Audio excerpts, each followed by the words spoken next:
A paz do Senhor Jesus, seja bem-vindo, seja bem-vinda. Eu sou o pastor Gerry Adriane, da Assembleia de Deus, Ministério Flor do Campo, aqui em Cariacica, no Espírito Santo.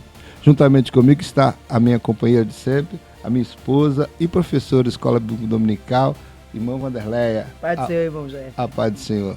Vamos iniciar mais uma lição, a lição de número 10. Estamos no quarto trimestre de 2025, já findando, não só o trimestre, como findando o ano, né? Amém. Essa lição é para o dia 7 de dezembro de 2025 e ela tem o título Espírito, o âmago da vida humana. Ele tem um texto áureo que diz: peso da palavra do Senhor sobre Israel. Fala o Senhor, o que estende o céu, o que funda a terra, o que forma o espírito do homem dentro dele. Zacarias, capítulo 12, verso 1. A verdade prática vai dizer: uma vez livre, nossa alma recebe vida espiritual e dirige o nosso corpo para adorar e servir ao Criador. Antes de fazer uma leitura bíblica em classe e fazer o comentário propriamente dito, vamos orar. Quero pedir à irmã Wanderleia que faça esse favor e ore por nós. Amém. Amém. Vamos Amém. orar? Amantíssimo Deus, mais uma vez estamos aqui, Senhor, para te adorar, Amém, para Jesus. te exaltar, para dizer que tu és santo, Senhor. Papai, mais uma lição, mais um trabalho. Senhor, fica conosco, Senhor, mais uma vez. Tome esse ambiente, toma o nosso psique agora. Toma aqueles que vão também estar junto conosco nessa jornada, nessa jornada de aprendizagem, para cada vez chegar mais a Ti. Amém, Senhor, fica conosco. Estende as tuas mãos sobre cada um que vai tirar tarde, noite, hora do almoço, para junto conosco aprender mais uma partícula da tua palavra.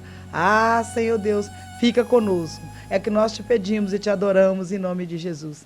Amém. Amém. Tivemos algumas lições, né, que falou sobre o corpo, outras lições que falou sobre a alma, e agora a partir da lição 10 vamos falar sobre o espírito até a lição de número 12. E a lição de número 13 será uma lição conclusiva da tricotomia humana.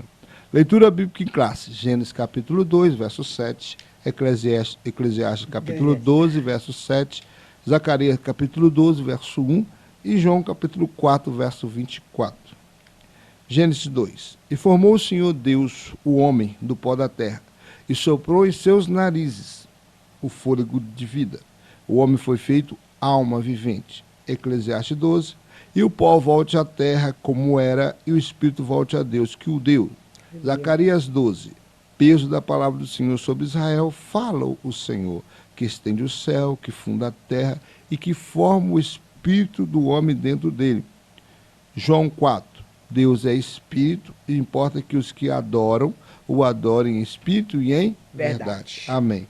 Agora nós temos 3 objetivos a serem alcançados nessa lição. Meu Deus. O número 1 é expor que o espírito humano foi concedido diretamente por Deus como parte essencial da natureza humana, capacitando o ser humano a ter comunhão com o Criador. Segundo, enfatizar que o pecado pode enraizar-se no espírito, gerando atitudes como soberba e inveja.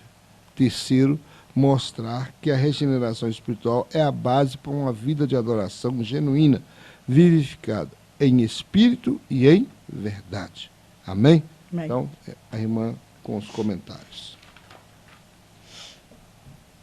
Nós, vamos falar, como o irmão já disse bem claro, sobre o espírito, que nós estamos estudando aí sobre a alma, corpo, e espírito. Hoje vamos falar sobre o espírito. E a nossa introdução vai nos dizer assim: já estudamos a respeito do corpo, da alma. Nessa lição estudaremos acerca do espírito, que eu já falei. Veremos como nos foi comunicado pelo Criador. Trataremos de sua divisão em relação à alma e sua importância para a nossa comunhão com Deus em santificação e adoração.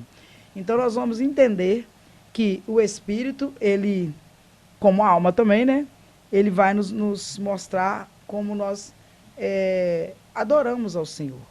A palavra do Senhor diz que a Trindade, irmão Jé, ele estava junto, quando ele fez todas as coisas. E quando fez o homem, a Bíblia diz que ele está em Gênesis, que diz assim: façamos o homem à nossa imagem, né? E a nossa semelhança. E a Bíblia diz que o Senhor soprou o seu espírito, né? O fôlego de vida na narina, né? Do homem, né? E a primeira lição, o primeiro tópico, né? Vai nos dizer assim, o sopro divino, a concessão do espírito, o fôlego da vida, feito de uma matéria pré-existente, o pó da terra, o corpo humano, estava inerte, até receber o sopro divino, o fôlego da vida, o ato pelo qual Deus deu ao homem o espírito e tornou a alma vivente, que está registrado em Gênesis capítulo 7. Até então, toda a criação havia sido feita mediante o emprego de ordens verbais. Haja, ajunte-se, produza, que está em Gênesis 3:11. O homem, contudo, recebeu a vida por uma comunicação especial. O elemento espiritual soprado por Deus. A matéria recebeu vida espiritual consciente, constituída de espírito e alma. Espírito e alma, o espírito é a parte imaterial através do qual estabelecemos nossa comunhão com o Criador. A vida que o espírito recebe de Deus e por ele transmitida à alma. Esta, por sua vez, expressa por meio do corpo. Portanto, o espírito é a amálgama e a parte mais profunda e íntima do ser humano, entranhando com a alma e inseparável dela. Então, nós vemos aqui que tanto a alma como o espírito, né, irmão Gé, eles são inseparáveis. Quando o Senhor faz tudo que o Senhor construiu, tudo que há, tudo que terra, né, céu, estrelas, planeta, animais, vegetais, pedras preciosas, até mesmo os anjos, né, irmão Gé? A Bíblia diz que o Senhor disse, haja, faça, forme. Mas quando o Senhor nos fez, Ele nos fez diferente, irmão Gé. A Bíblia diz que Ele tomou, então, da matéria básica, que é a terra, né? E fez ali um boneco, né? Às vezes a gente acha que, alguns falam que ele pegou, né, a terra e massou, né? E fez uma argila, fez os seus detalhes, mas alguns acham que ali ele pegou simplesmente a terra, nem a Bíblia não disse molhou, e fez um boneco, um ser.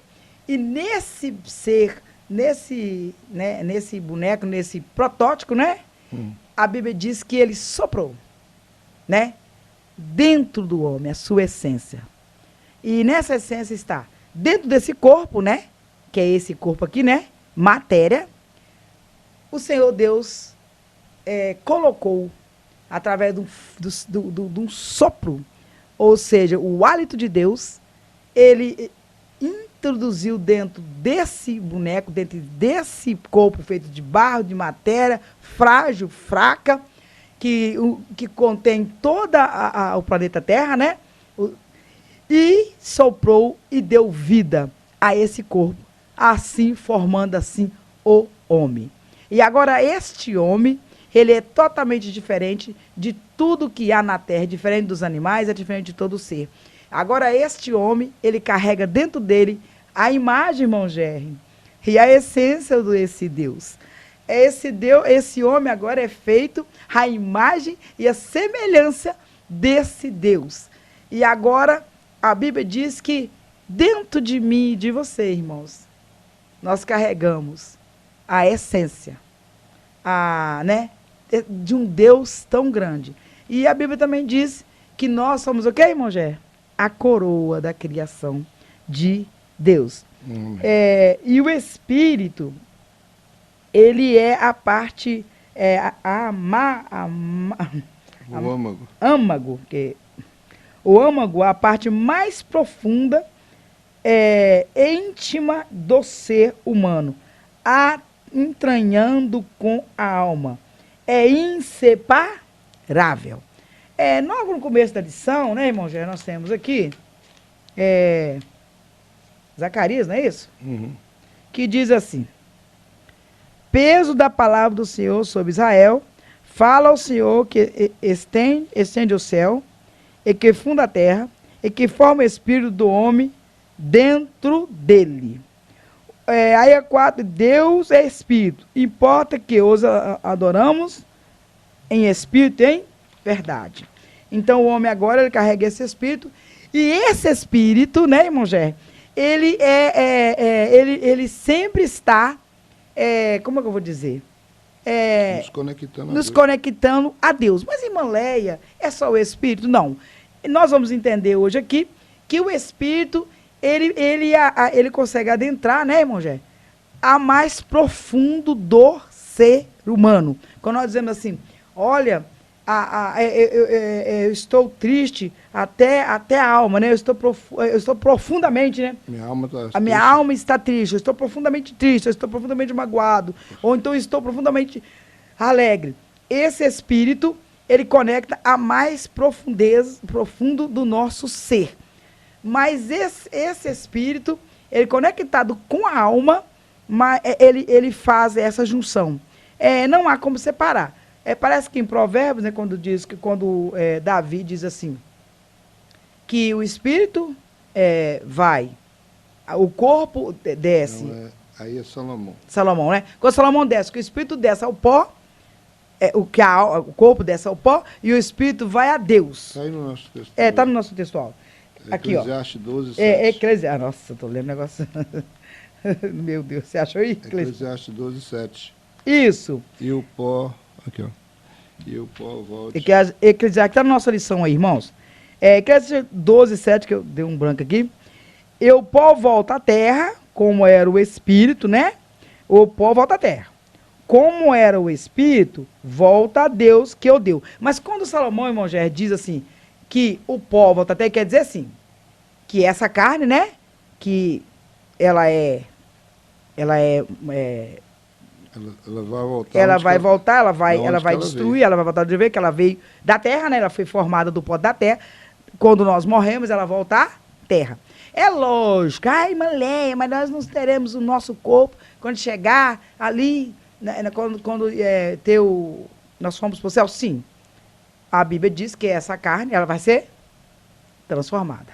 Mas, porque essa carne ela vai ser totalmente mudada, porque ela não tem condição de, né, herdar o céu, porque essa matéria é muito frágil.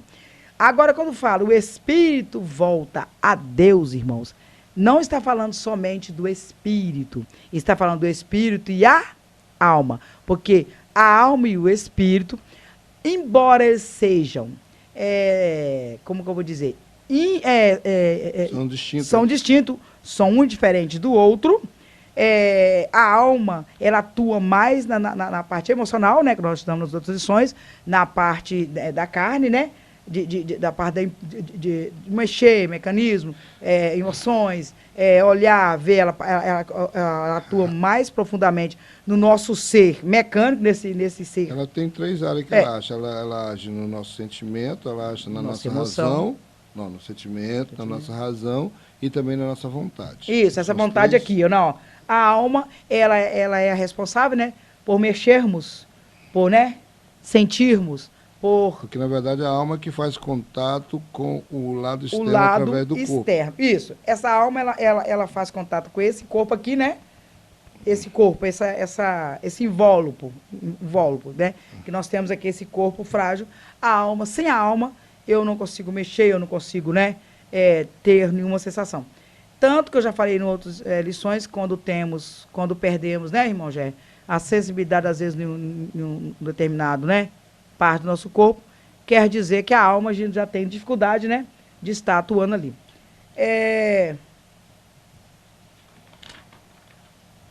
O segundo ponto vai nos dizer assim, a singularidade do espírito. A alma, a alma e o espírito são mencionados ao longo do Antigo e do Novo Testamento, com componentes imateriais distintos. Zacarias 12, nós acabamos de ler, diz que Deus formou o espírito do homem dentro dele. Jó faz referência ao corpo representado pela boca, ao espírito e à alma. Jó 7:11. Há também o bem conhecido texto de Eclesiastes 12:7. E o pó volta à terra, como era, e o espírito volta ao Deus, que o deu. O retorno do espírito para Deus se dá junto com a alma, consciente das ações humanas, boa ou más. Lucas 16:22-25, Apocalipse 24. Neste texto, como em outros, ruá, o texto hebraico ruá, para o espírito é representativo dos dois elementos espirituais, que está em Gênesis 45:27. Da mesma sorte, em diversas passagens, pneuma, alma, que significa pneuma, que é alma, é tomada pelo todo imaterial. Não, eu fiz a confusão. Leia novamente. Da mesma sorte. Da mesma sorte, diversas passagens. Pneuma. Não, nefesh. Meu Deus. Vou ler de novo. Da mesma sorte, em diversas passagens, nefesh, a alma, é tomada pelo todo imaterial. Mongé, explica esse tópico. Na verdade, é porque esses textos, né? Vamos ler alguns textos. Jó 7:11 vai dizer assim: por isso não reprimirei a minha boca, falarei na angústia do meu espírito, queixar-me-ei na amargura da minha alma. Aqui nós vemos Jó distinguir os três elementos. Mas nós vamos ver que a boca se representa o corpo, né? Sim. O espírito é espírito e a alma é alma, certinho. Certo. Só que tem momentos, como em outras situações, em que o espírito e a alma vão estar juntos, e eu vou falar espírito, e eu vou falar alma. E, por exemplo, Salmo 146, verso 4, outro exemplo. Dizem, sai-lhes o espírito e lhe torna para a sua terra, naquele mesmo dia perecem os seus pensamentos. Esse espírito que o salmista está dizendo aqui, já está falando do espírito da alma.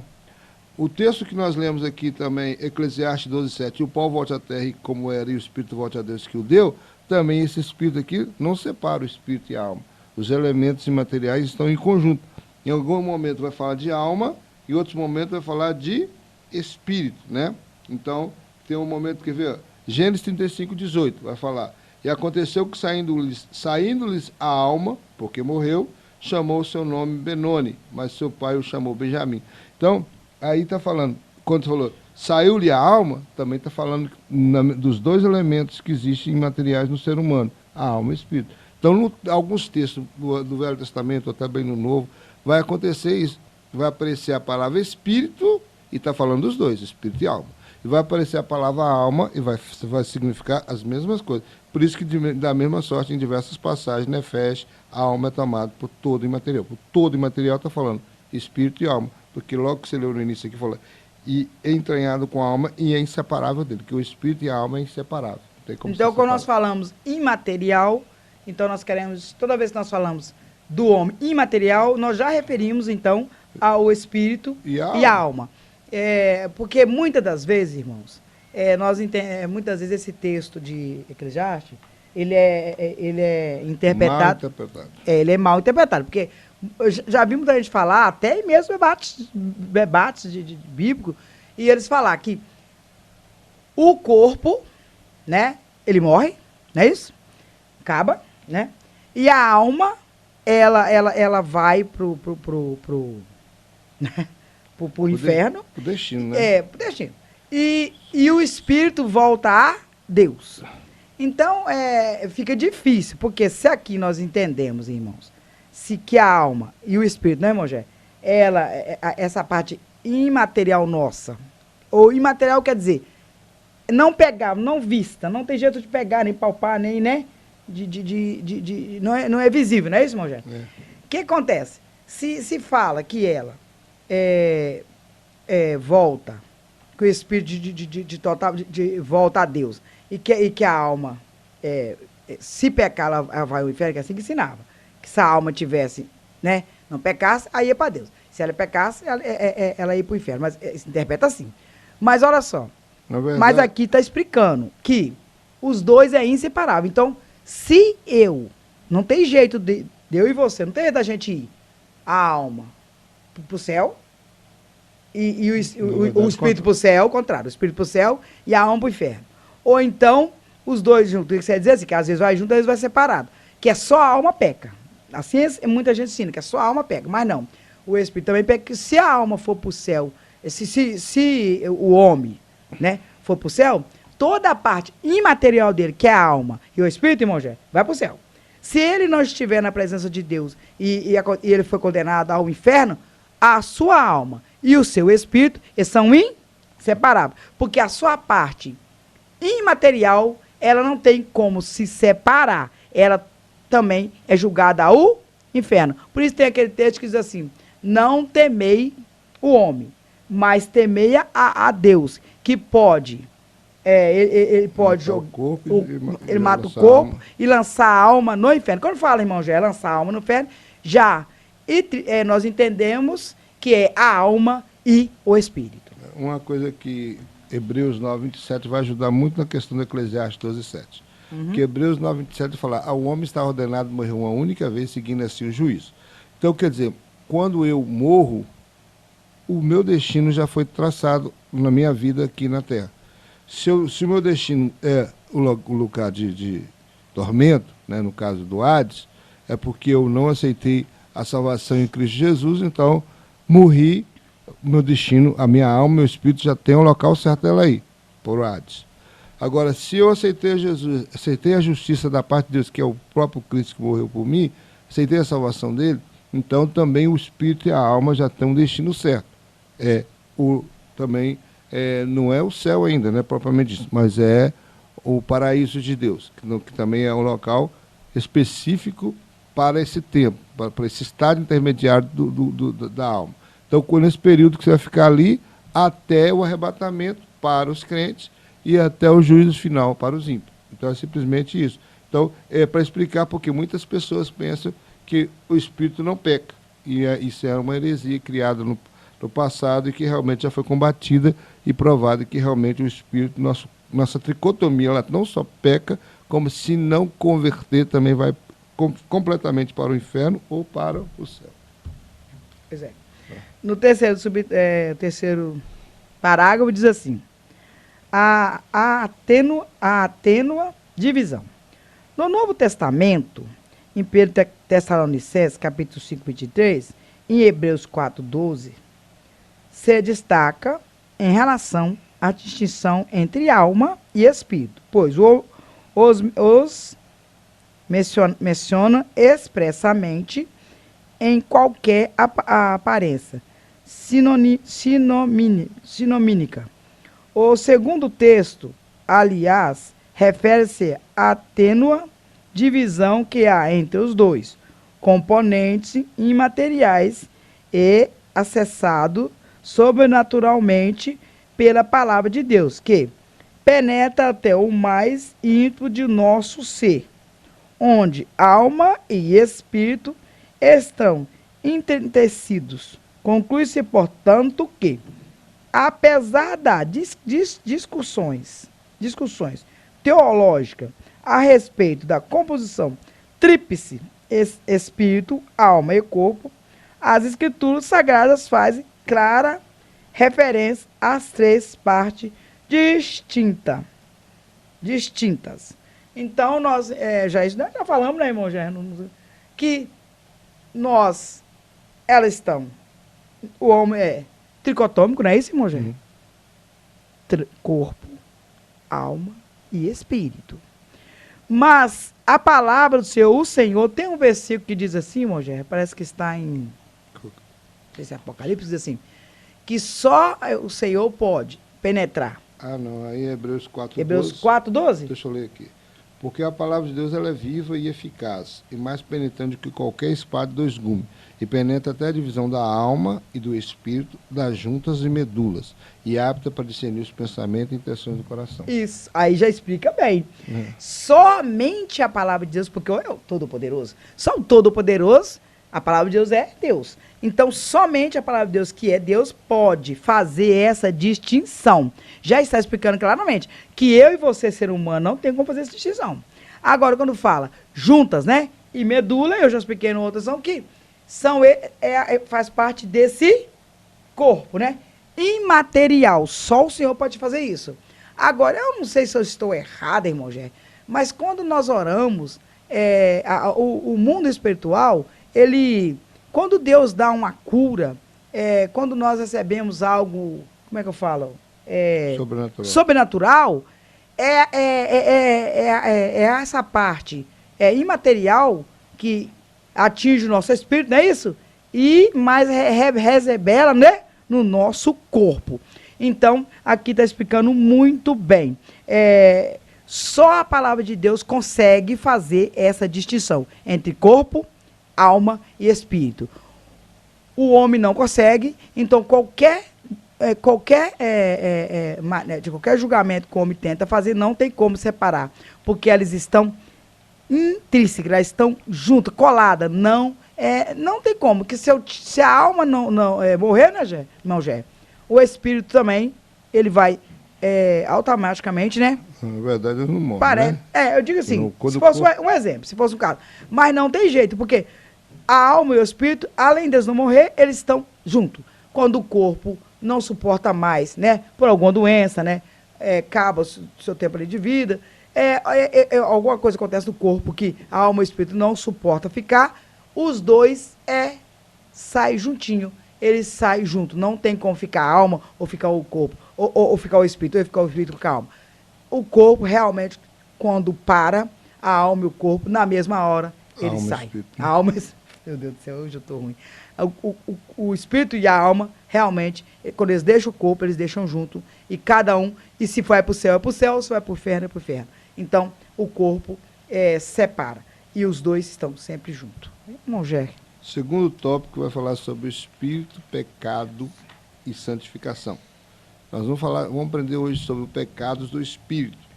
O primeiro subtópico vai falar pecados do espírito.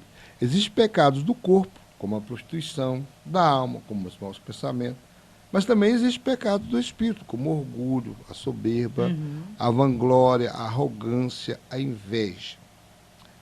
Esses costumam ser piores que o pecado do corpo, sutis e às vezes ocultos. Os pecados do espírito causam terríveis males. Além de prejudicar seus autores, afetam, destroem muitos relacionamentos.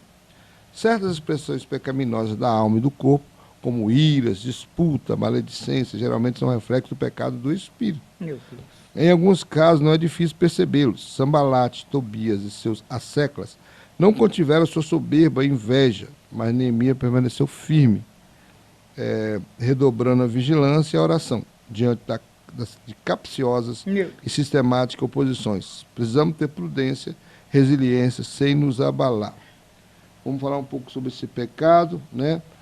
Provérbio 16, 18 fala assim: a soberba ela precede a ruína, e a altivez do espírito precede a queda. Então nós vemos aí dois elementos, soberba e altivez, estão incluídos aqui na questão do orgulho, né? Que são pecados oriundos do espírito. Então, aí mais uma vez, nesse estudo, se comprova que a pecaminosidade do espírito. Não só o corpo peca, a alma peca, mas também o espírito peca.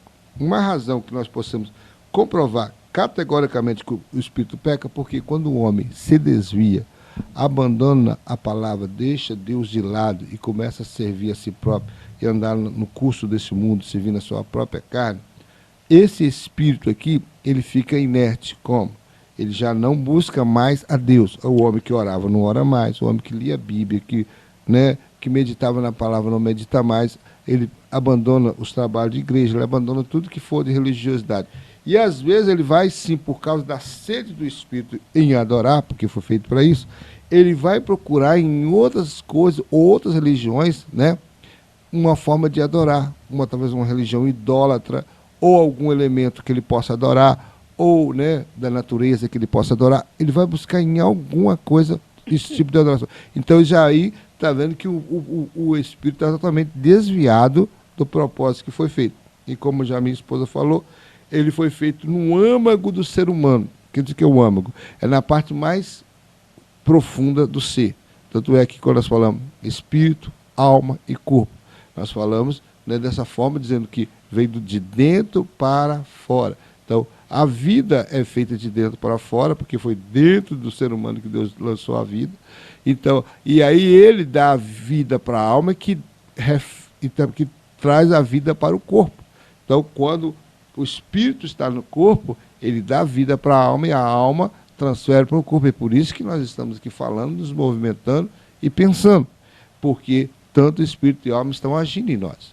Agora, quando o cidadão perde a sua vida, como a minha esposa citou, verdadeiramente isso é dissipado. Por quê? Porque a alma e o espírito saem do corpo e automaticamente o corpo volta ao princípio, inerte, sem vida, sem nenhuma ação nem atitude. Agora, quando fala sobre a questão do pecado do espírito, nós vemos, como o comentarista falou, eles são sutis esses pecados, que ele faz provocar outros pecados, né? Porque se eu tenho orgulho, se eu tenho soberba e alguém me desafia, aí vem a ira, né?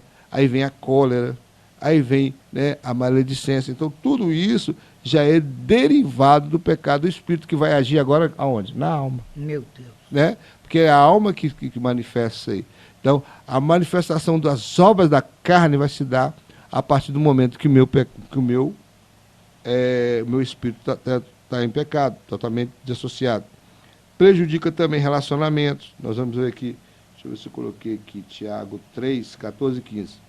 Por exemplo, Tiago vai falar no capítulo 3, versos 14 e 15.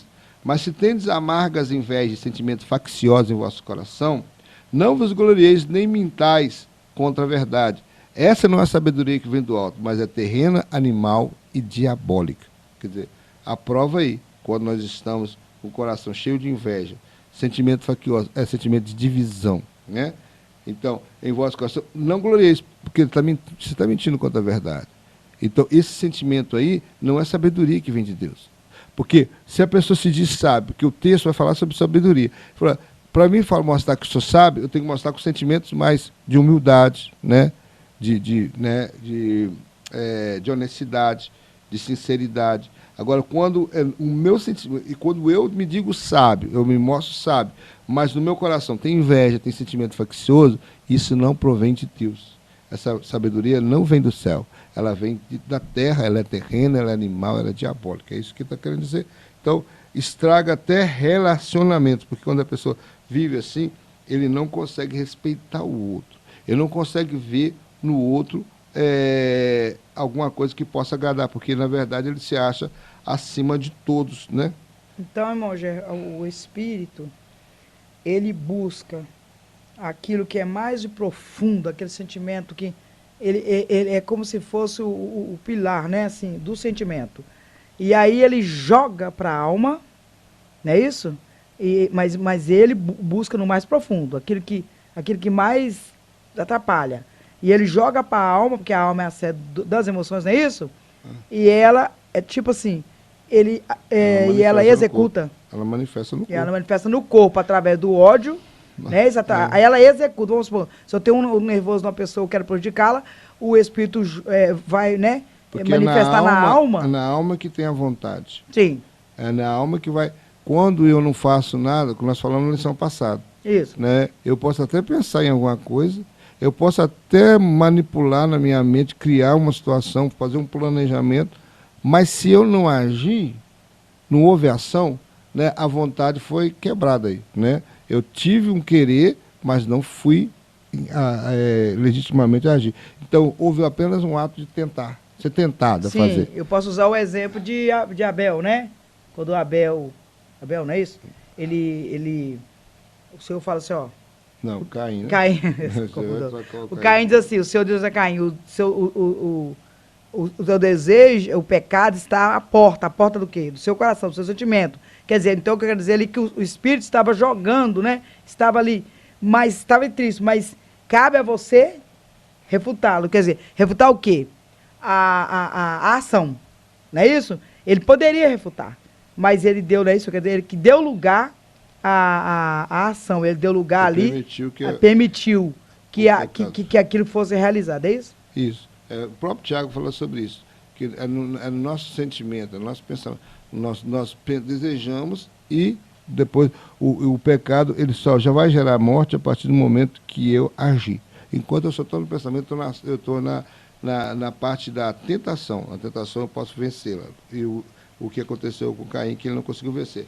Mas olha só, o sentimento de arrogância, vanglória, soberba, orgulho, ele não, de maneira alguma, vai conseguir sobreviver se eu não vou aceitar. Se eu tiver esse sentimento no meu espírito, esse versículo aqui não vai funcionar por mim, porque Paulo vai falar em Filipenses capítulo 2, verso 3, assim: nada façais por contenda ou por vanglória, mas por humildade. Cada um considera os outros superiores a si mesmo. De maneira alguma, um soberbo vai conseguir, um orgulhoso vai conseguir ver as pessoas humildes e olhar para elas e considerar que elas sejam superior a ele, de maneira alguma. Ainda mais se ele tiver uma condição financeira maior, né? A situação social dele é muito melhor do que a pessoa. Se ele tiver um conhecimento maior, né? Faculdades, estudos, né? Doutorados, línguas e tal, ele souber muita coisa, aí que ele não vai realmente considerar que aquela pessoa ali simples, iletrada, humilde, indouta, ele pode tratar como superior a si. Então esse versículo não serve para uma pessoa que está sendo manifestado o pecado, né? Esse pecado que falou aqui do pecado do Espírito. Também nós vamos ver que, olha só, quando fala sobre Sambalate, Tobias e seus asseclas, Neemias 4:1 vai dizer assim: sucedeu que, ouvindo Sambalate, que edificávamos o muro, ardeu em ira, e se indignou muito e escarneceu dos judeus. Quer dizer, o orgulho de Sambalate, né, a soberba dele, chegou a tal ponto de que ele queria convencer os judeus que ele não tinha capacidade nenhuma de se reconstruir, de fazer a cidade novamente se levantar, os muros ser reconstruídos, o templo, não. Ele não queria, o desejo dele era que eles continuassem na ruína. Quando ele percebeu que eles, mesmo com todas as palavras contrárias que ele dizia, né, eles estavam edificando o muro, aí é o que você falou, se manifesta externamente o que estava dentro do espírito dele. Ele estava orgulhoso, estava soberbo, achando que não ia conseguir. Aí agora, ele ardeu em ira, se indignou muito, porque e escarneceu dos judeus. Ele começou, aí qual a atitude que ele fez? Eu vou escarnecer, vou zombar deles, vou menosprezar o trabalho deles. Para que, irmão Vanderlei? Para que eles desanimem, para que eles se sentem desmotivados. Essa é a intenção, muitas vezes, de quem age por esse pecado do Espírito. Ele quer desmotivar o seu oponente. Vamos lá para o segundo subtópico, raízes do pecado.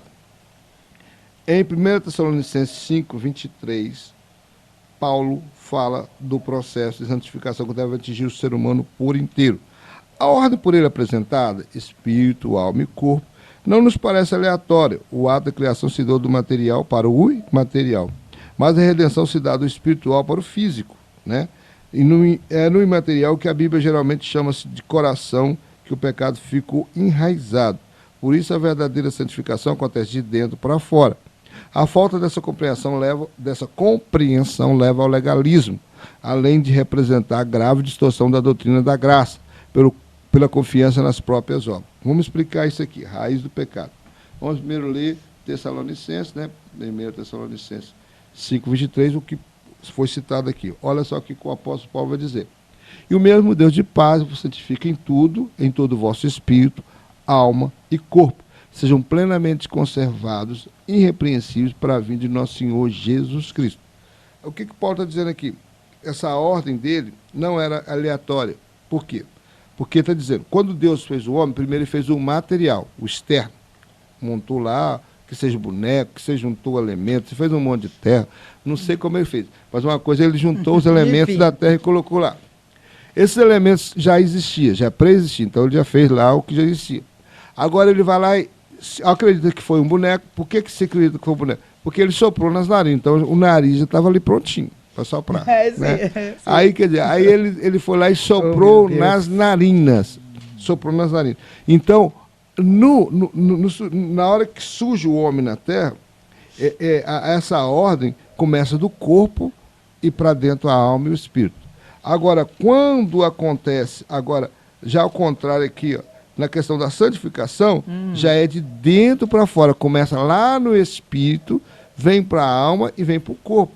Quando há uma conversão, nós vamos falar isso no terceiro tópico, mas quando há conversão, a conversão tem que acontecer no espírito, porque Paulo vai escrever em Romanos 8 que o Espírito Santo, o Espírito do Senhor, ele fala com o meu espírito, testifica com o meu espírito que eu sou filho de Deus. Então ele convence o meu espírito que agora eu sou filho de Deus.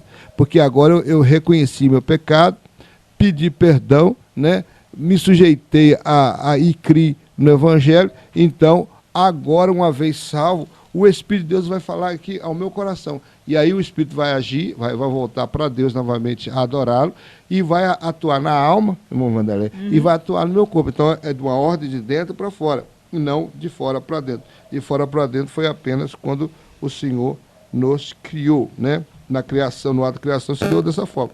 Mas no ato de santificação acontece o contrário. Por quê? Porque aqui fala que isso pode levar, se eu fizer o contrário, se leva a legalismo. Existem pessoas que pensam assim. Ele acha que o modo dele se vestir é que vai mostrar que ele é servo, que ele anda na presença do Senhor. É a forma dele se comportar, né, socialmente é que vai dizer que ele é servo. E não é verdade isso. O meu coração é que tem que estar convertido. Automaticamente, uma vez o meu coração se convertendo, o meu espírito recebendo a palavra da salvação, e eu começar o processo de santificação pelo meu espírito, a minha alma também vai buscar as coisas de Deus, e, consequentemente, o meu corpo vai estar adorando. Então, realmente, eu preciso ser de dentro para fora, porque de fora para dentro eu vou estar apenas a aparência. É o que fazia os legalistas da época de Jesus, os fariseus, os saduceus, os escribas, os doutores da lei. O que eles faziam?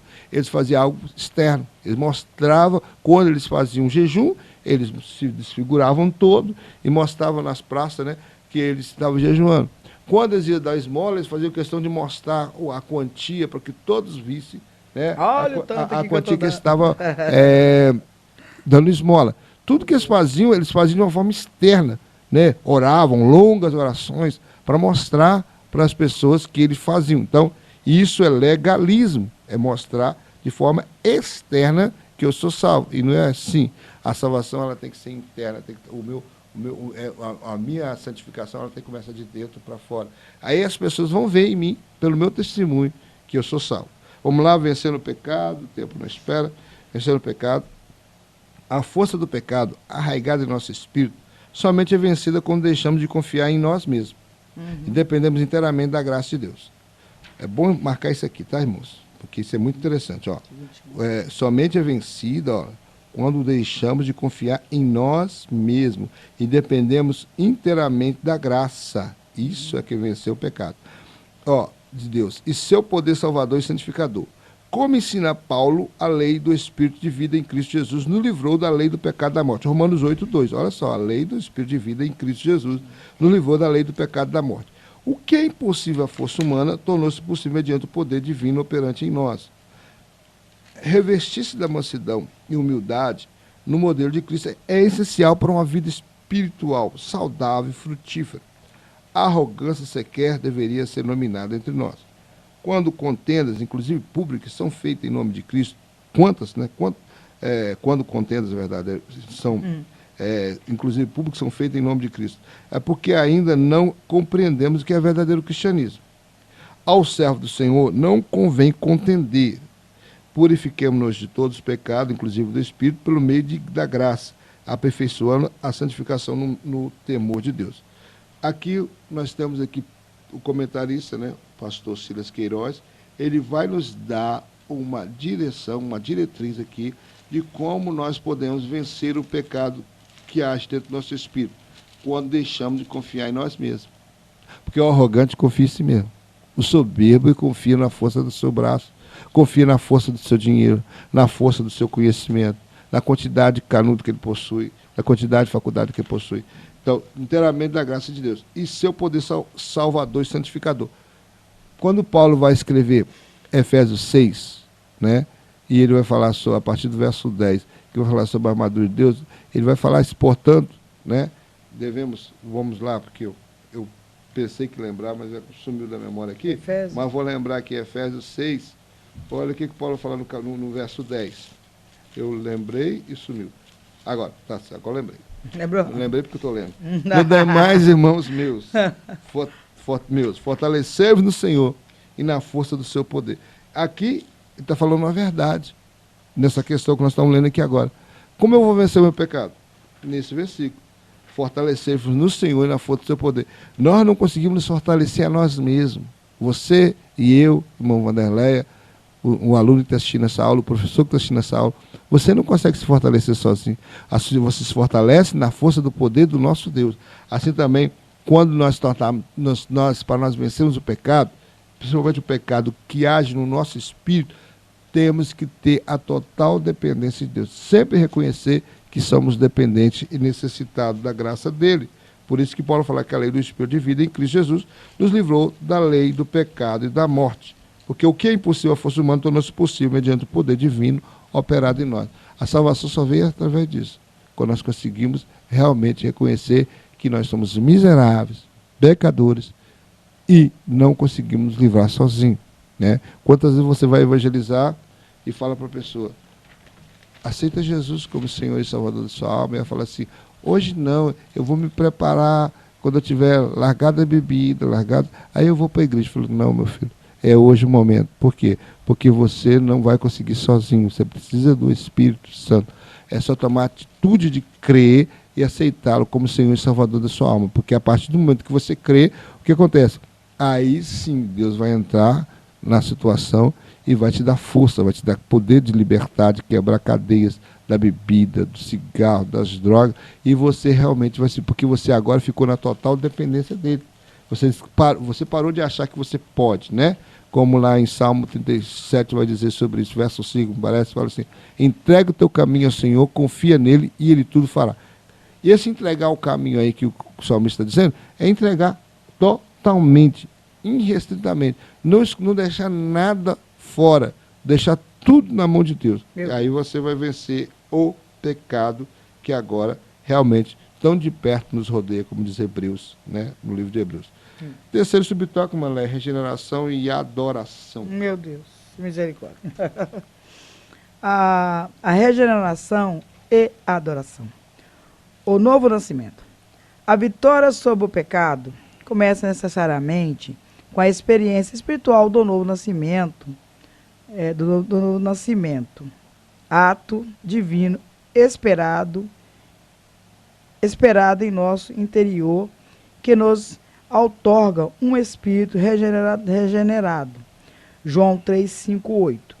Isso era incompreensível para Nicodemos, o seu padrão religioso, assim como é para os que desejam mostrar a aparência de piedade sem terem experimentado o sobrenatural processo de regeneração.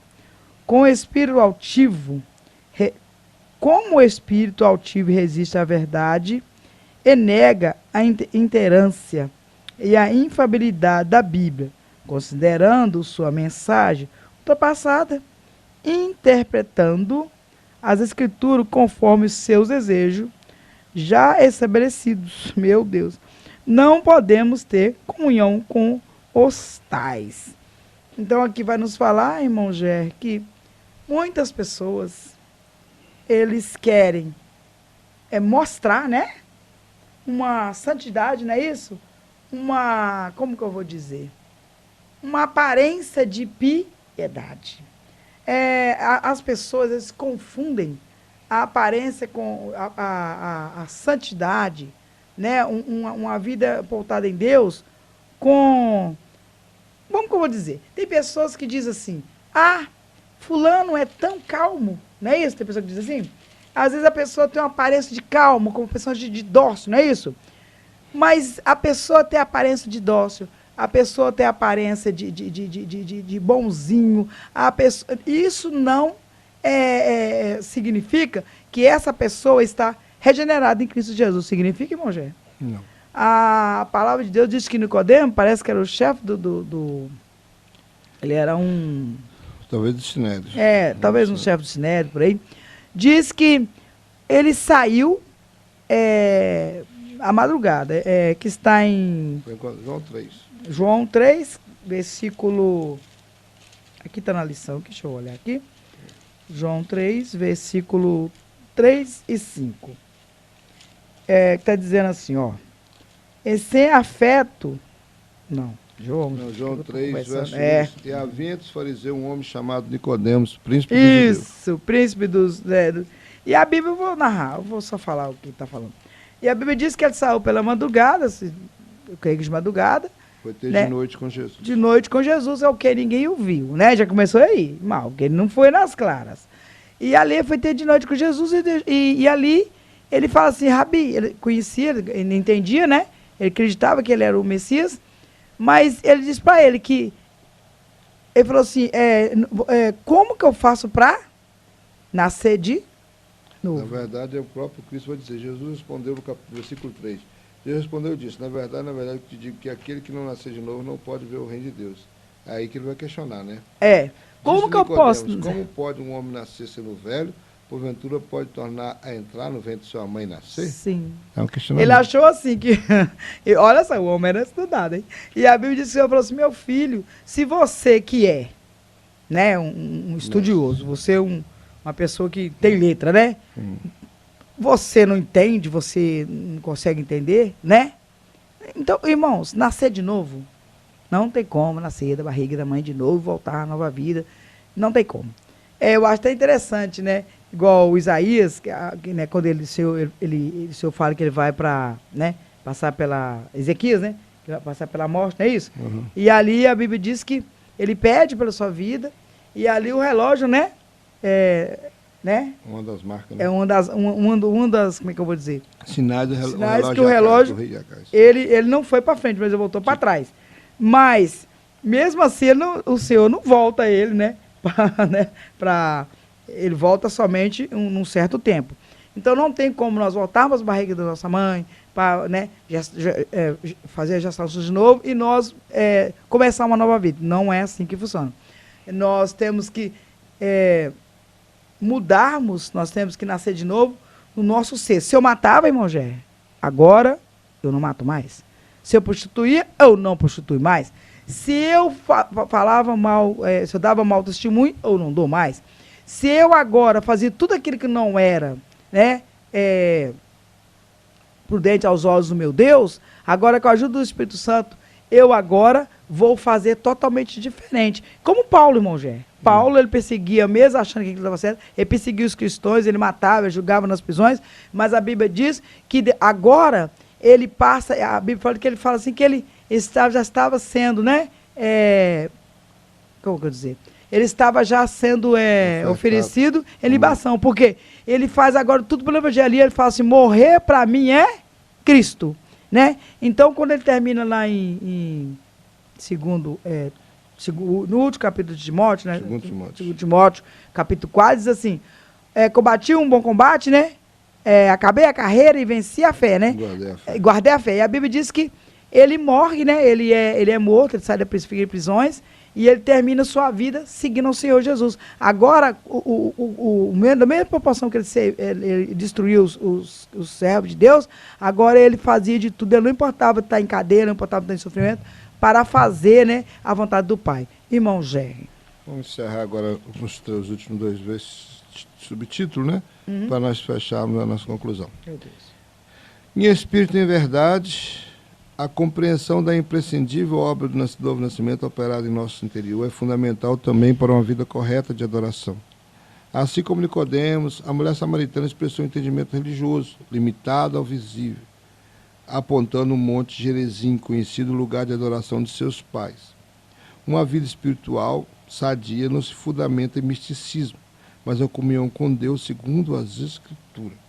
Nós temos aqui, quando essa expressão Espírito e Verdade vai ser dita a Jesus, por Jesus, a mulher samaritana naquele diálogo ali junto à cidade de Sicá, aquela fonte, né, aquele poço onde que ela estava recolhendo água.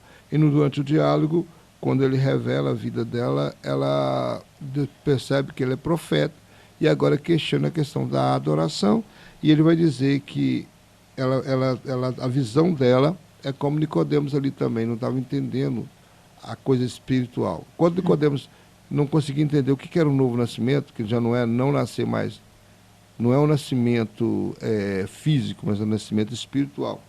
Aí ele também se confundiu. Nós vemos que no próprio livro de João vai ser explicada essa questão desse novo nascimento, lá no primeiro capítulo de João, que verso 12, né, primeiro capítulo de João, Evangelho de João, capítulo 12, verso 12. Evangelho? No Evangelho de João, capítulo 1, verso 12, fala assim, verso 11 diz assim, veio para que eram os seus e seus não receberam.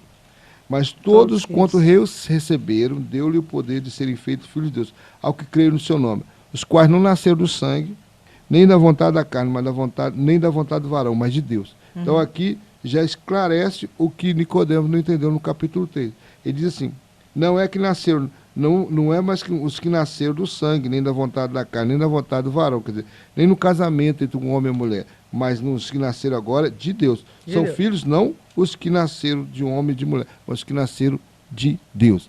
Estavam na terra, não serviam a Deus, mas agora, a partir do momento que conheceu Jesus, agora sim passaram pelo novo nascimento. Agora nós vamos ver a mulher samaritana, na mesma situação, quando o Senhor falava sobre a questão da adoração, ela questionou o lugar visível. Os judeus falam que é lá em Jerusalém, nós falamos que é aqui no Monte Gerizim, em Samaria. Ele falou assim, não é lá nem cá. Já chegou o tempo, que o momento é esse, e hoje é o tempo que os verdadeiros adorarão o Espírito e em verdade.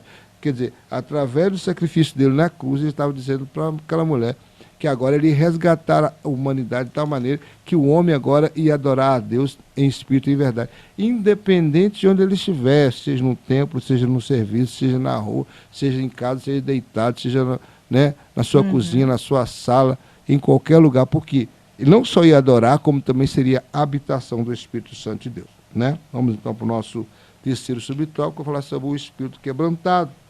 Nosso tempo está findando. O pentecostalismo clássico sempre foi despido de crenças e práticas alheias à Escritura, buscando sempre refletir o autêntico cristianismo bíblico, como Jesus ensinou. A samaritana, Deus é espírito. E importa que os que o adorem em espírito e em verdade. João 4:24. A verdadeira e pura adoração nasce de um espírito quebrantado, em simplicidade, sem pretensão de louvor ou glória humana. Você vai ver o salmista no Salmo 51, né, no verso 17, eu não peguei o texto, mas mais ou menos diz assim, que um coração quebrantado e contrito não desprezará o Senhor.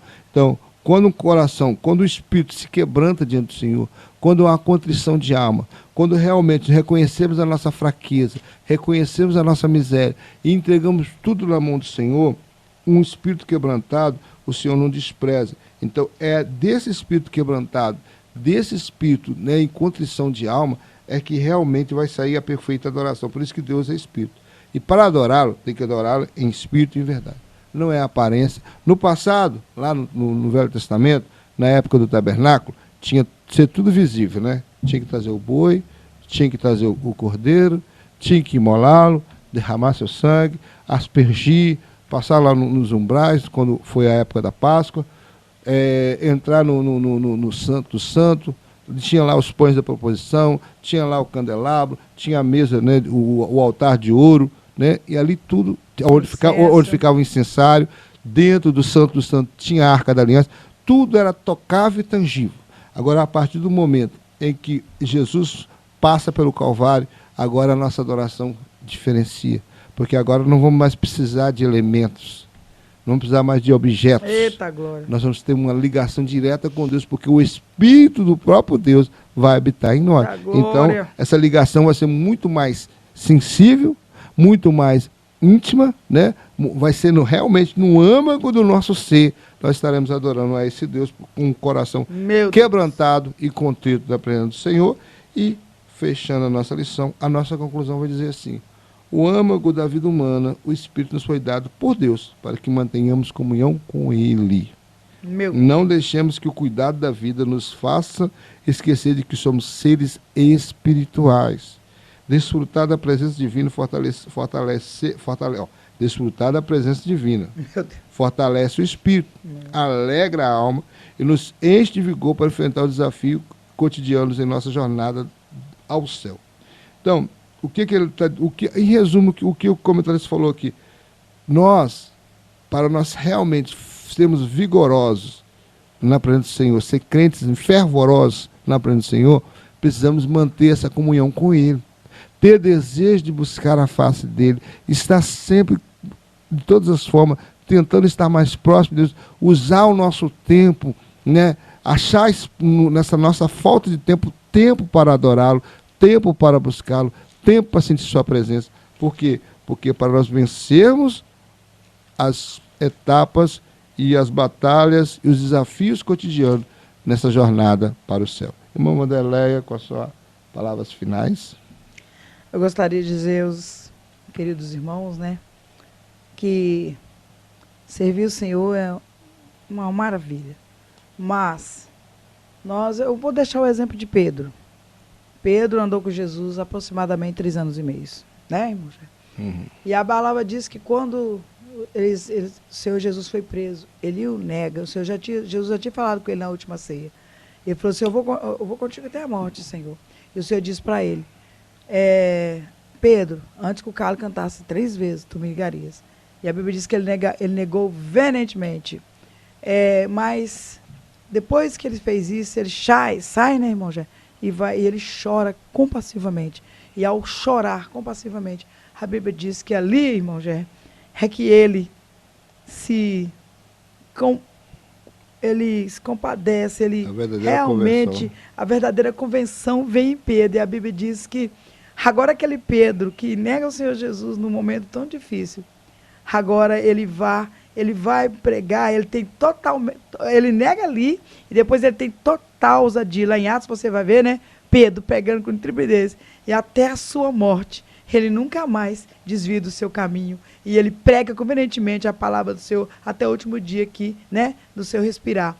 Nós, quando verdadeiramente aceitamos Jesus, nós vamos com Ele até o último dia da nossa vida, porque quando verdadeiramente nós amamos o Senhor Jesus, nós fazemos a sua obra com alegria e sem medo e com muita ousadia. Amém.